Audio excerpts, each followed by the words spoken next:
అందరికీ నమస్కారం. నిన్నే వరిస్తా పార్ట్ 125. ఆది ఎదురుగా లేడు అంటూ తన భ్రమ పడుతుందని అన్వికకి సిచ్యువేషన్ అర్థమయ్యేలా చెప్పిన డాక్టరు అన్విక తన గుండెల్లో గూడు కట్టుకున్న బాధను బయటకు రప్పిస్తూ ఏడ్చేలా ట్రీట్మెంట్ చేస్తాడు. అన్విక గట్టిగా ఏడుస్తుంటే ఆ బాధని డాక్టర్ కూడా చూడలేక రూమ్ నుండి బయటకు వెళ్ళిపోతాడు.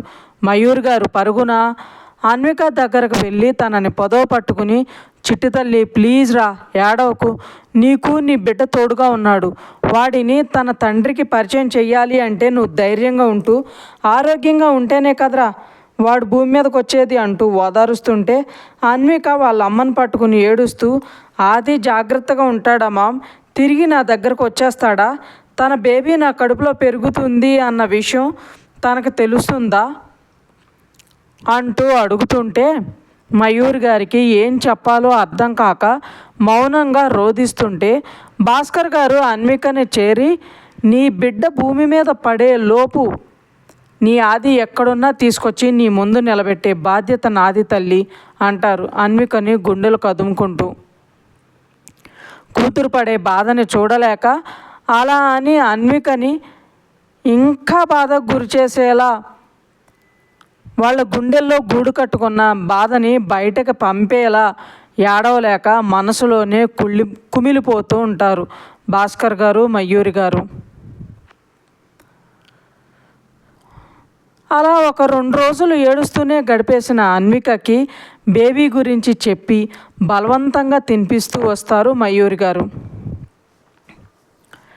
అప్పటి నుండి ఎవరో ఒకరు తినిపిస్తే తప్ప తినదు అన్విక. పగలు రాత్రి అని లేకుండా నిద్ర అనేది మర్చిపోయి ఆద్విక గురించి, తనతో గడిపిన క్షణాల గురించి ఆలోచిస్తూ రూమ్లో నుండి బయటకు కూడా రాకుండా ఏడుస్తూనే ఉంటుంది. ఇంట్లో ఎవరూ కూడా తనని ఒంటరిగా వదలడం లేదు.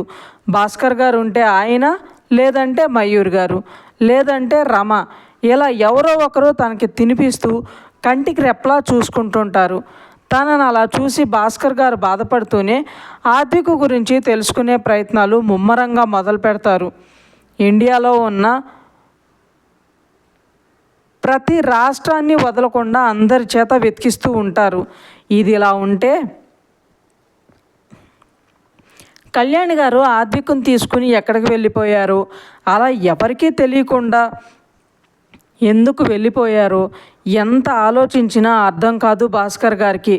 అన్విక లేక ఇటు ఆఫీస్ వర్క్, అటు ఆద్విక కోసం చేసే ప్రయత్నాలతో సతమతమవుతున్న భాస్కర్ గారిని చూసి మయూర్ గారికి, రమకి రోజు కన్నీళ్ళే మిగులుతాయి. అన్వికని హాల్లో తీసుకొచ్చి భోజనం తినిపించి సోఫాలో కూర్చుని తనను ఒళ్ళో పడుకోబెట్టుకున్న మయూర్ గారు జోకొడుతూ ఉంటే ఏడుస్తూ ఎప్పటికో నిద్రపోతుంది అన్విక. అర్ధరాత్రి 1 గంటకు వచ్చిన భాస్కర్ గారిని చూసిన మయూర్ గారు మెల్లగా, ఎన్ని రోజులు భాస్కర్ ఈ నరకం, నాకు కంటికి ఎదురుగా కన్నబిడ్డ పగలు రాత్రి అనే తేడా లేకుండా తాను ఎలా ఉందో, ఏం చేస్తుందో, ఏం తింటుందో కూడా తెలియకుండా ప్రతి క్షణం తన కళ్ళల్లో కన్నీళ్లు కనిపిస్తూనే ఉంటే కన్నపేగు మెలిపెట్టినట్లుంది అంటారు ఏడుస్తూ. భాస్కర్ గారు కూడా ఏడుస్తూ, నాకు అలానే ఉంది మయు, ఒక్క కూతురని ఎంతో ప్రేమగా అల్లారు ముద్దుగా పెంచుకున్న కూతురు ప్రతి క్షణం బాధపడుతుంటే కన్న తండ్రిగా ఆ కన్నీళ్లు తొడవలేకున్నాను అనే బాధ నన్ను మనశ్శాంతిగా ఉండనివ్వడం లేదు. ఇంత బాధలోనూ నాకు అర్థం కాని విషయం ఒకటే మయు, అసలు కళ్యాణి ఎందుకని ఎవరికీ చెప్పకుండా, ఎవరికీ తెలియకుండా ఆదిని ఎక్కడికి తీసుకెళ్ళినట్లు అంటారు.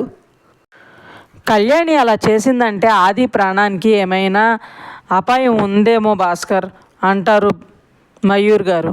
భాస్కర్ గారు, కదా నేనెందుకు ఇలా ఆలోచించలేకపోయాను, అందుకే కొడుకు క్షేమం కోసం తనని తీసుకుని వెళ్ళింది, కానీ ఎక్కడికి వెళ్ళిందో ఎలా తెలుసుకునేది అంటారు.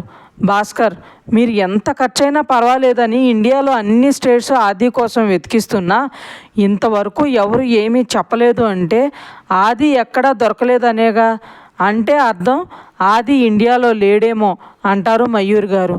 భాస్కర్ గారు కూడా, నాకు అదే అనిపించింది మయూ, కానీ ఏ కంట్రీలో ఉన్నాడని వెతికించాలి, కనీసం ఒక్క క్లూ దొరికినా అన్వికని ఈ పరిస్థితి నుండి దూరం చేస్తాను అంటారు. మయూర్ గారు బాధగా, అది త్వరగా జరగాలని ఆ దేవుణ్ణి కోరుకుంటూనే ఉన్నాను భాస్కర్. అన్విక ఇలానే ఉంటే తన పిచ్చిలో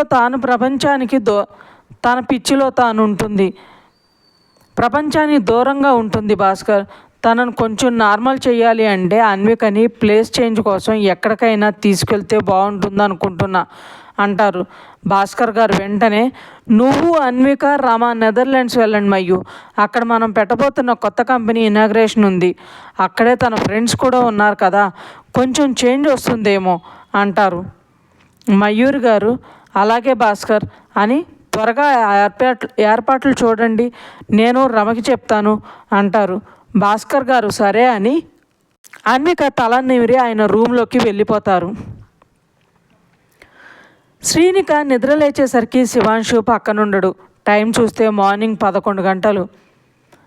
శ్రీనిక టక్కున లేచి, నేనేంటి ఇంతసేపు పడుకున్నాను, అసలు మెలకువనే రాలేదు, కనీసం శివాంశ్ కూడా నిద్ర లేపలేదు అని లేచి ఫాస్ట్గా రెడీ అయ్యి కిందకు వచ్చేసరికి శివాంశు కిచెన్లో వాళ్ళ అమ్మగారితో మాట్లాడుతూ కనిపిస్తాడు. శ్రీనిక వాళ్ళిద్దరిని చూసి నెమ్మదిగా కిచెన్లోకి వచ్చి, సారీ అత్తయ్య మెలకు రాలేదు అంటుంది చిన్నగా. దేవిక గారు నవ్వి, పర్వాలేదు శ్రీనిక, నువ్వు వెళ్ళి టిఫిన్ చెయ్యి అంటారు. ఎలాగో లంచ్ టైం అయింది కదమ్మా, డైరెక్ట్గా లంచే చేసేస్తుందిలే అంటాడు శివాంశు. దేవిక గారు సరే అని, కనీసం పాలైనా తాగురా అని పాలు కలుపుతుంటే శివాంశు దేవిక గారు వెనకగా వెళ్ళి కావాలనే శ్రీనికను చూస్తూ, డైలీ త్వరగా లేస్తావు కదా శ్రీనిక, ఇవాళేంటి ఇంత లేటుగా లేచావు అంటాడు కన్ను కొడుతూ. శ్రీనిక కోపంగా శివాంశ్ వైపు చూస్తుంటే దేవిక గారు, శివ్ ఏంటి నువ్వు పడుకోవడం కూడా తప్పన్నట్టు మాట్లాడుతున్నావు అని కసురుతారు. శివాంశు, అబ్బో కోడల్ని ఒక మాట అన్నవ్వే అని శ్రీనిక వైపు చూసి పెదవులు ముడిచి సౌండ్ రాకుండా ముద్దు పెట్టి పైకి వెళ్తాడు. దేవిక గారు పాలు ఇవ్వగానే శ్రీనిక అవి తీసుకుని చిన్న స్మైల్ ఇచ్చి తను కూడా పైకి వెళ్తుంది.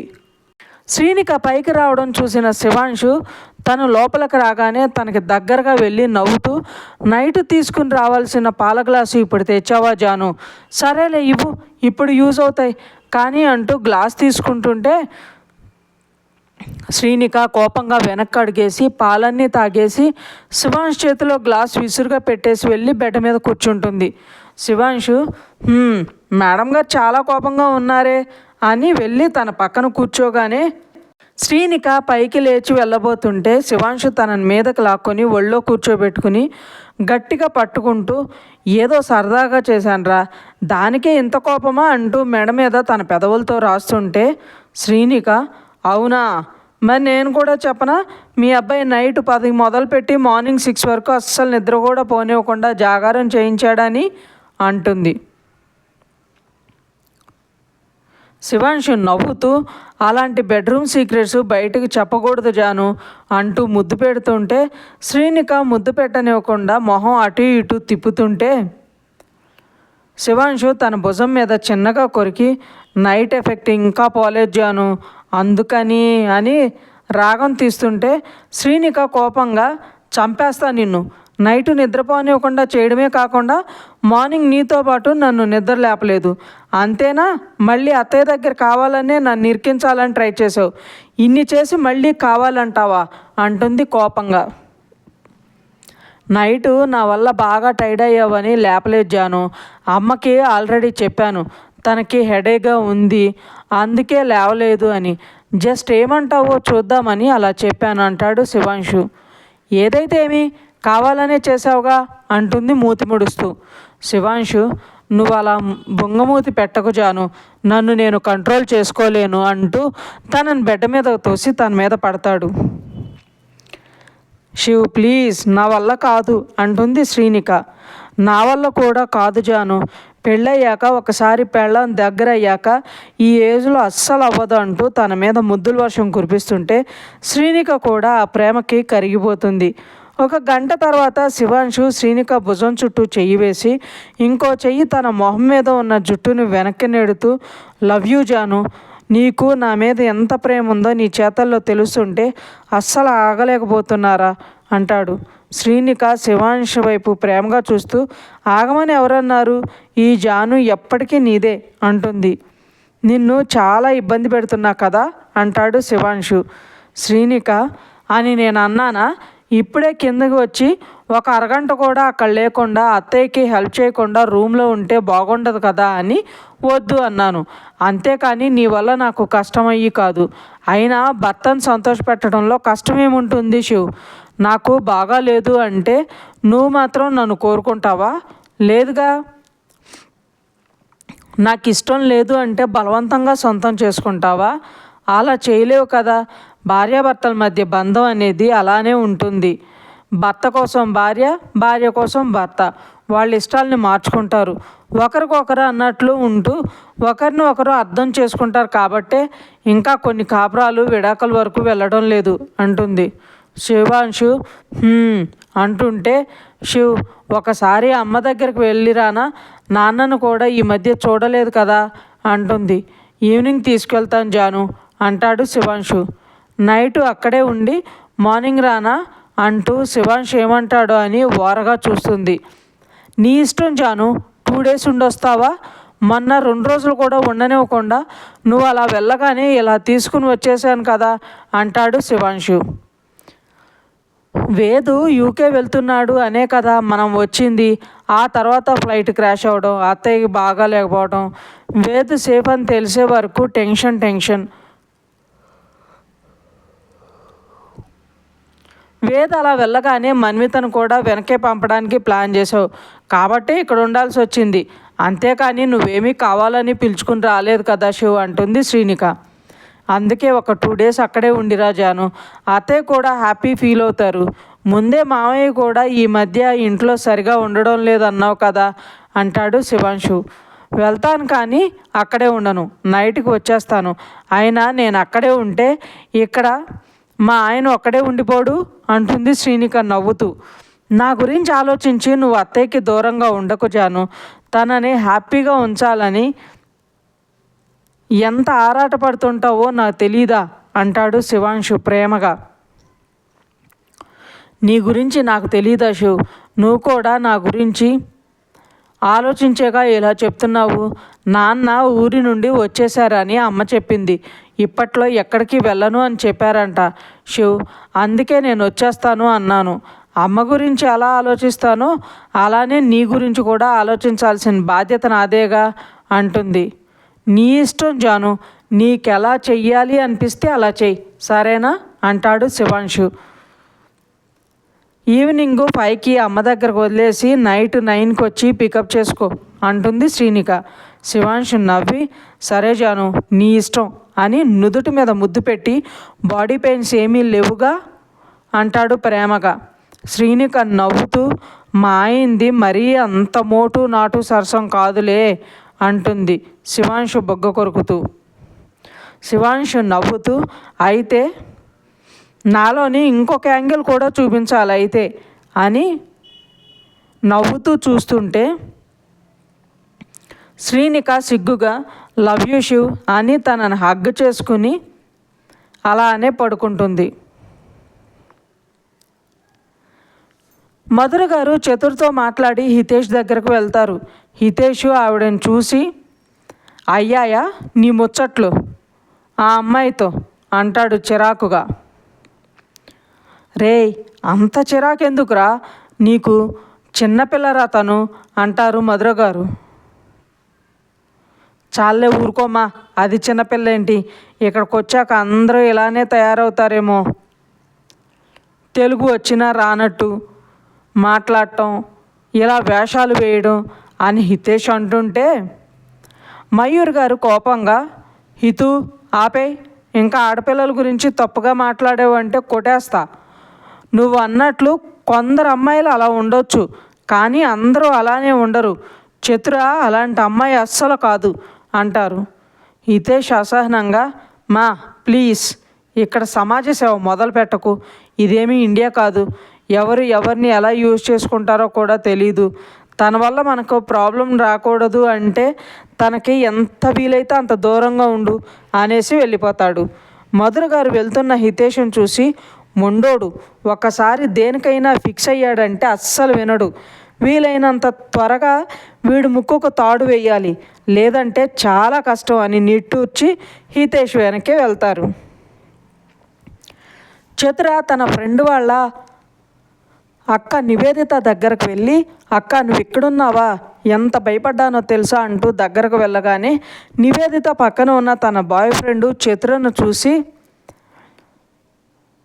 అలానే ఫ్రీజ్ అవుతాడు. తన అమాయకమైన కళ్ళు, భయంతో మాట్లాడుతున్నప్పుడు వణుకుతున్న తన పెదవులు, కళ్ళల్లో కనిపించే ఒకలాంటి స్పార్క్, ఫెయిర్గా ఉండే స్కిన్ టోను, మంచి హైట్ కాకపోయినా చాలా సన్నగా ఉంటుంది. తనని తినేసేలా చూస్తుంటాడు. నివేదిత అతను చేయి పట్టుకుని, సారీ చైత్ర, తనతో బయటకు వెళ్దాం అనుకున్నాను, కాకపోతే కుదరలేదు, అందుకే నీతో షాపింగ్కి వచ్చేసాను, బట్ అనుకోకుండా విష్ణు వచ్చాడు అంటుంది నివేదిత. అలాగే అక్క, ఇంటికి వెళ్దామా అంటుంది చైత్ర. నివేదిత హా చైత్ర అని బాయ్ విష్ణు అని లేస్తుంటే విష్ణు నివేదిత చెయ్యి పట్టుకుని, తనని పరిచయం చేయకుండా వెళ్ళిపోతున్నావు అంటాడు. ఇంకా ఉంది ఫ్రెండ్స్. మీకు ఈ స్టోరీ నచ్చినట్లయితే లైక్ చేయండి, సబ్స్క్రైబ్ చేయండి. ఇంతలా ఆదరిస్తున్నందుకు థ్యాంక్ యూ సో మచ్.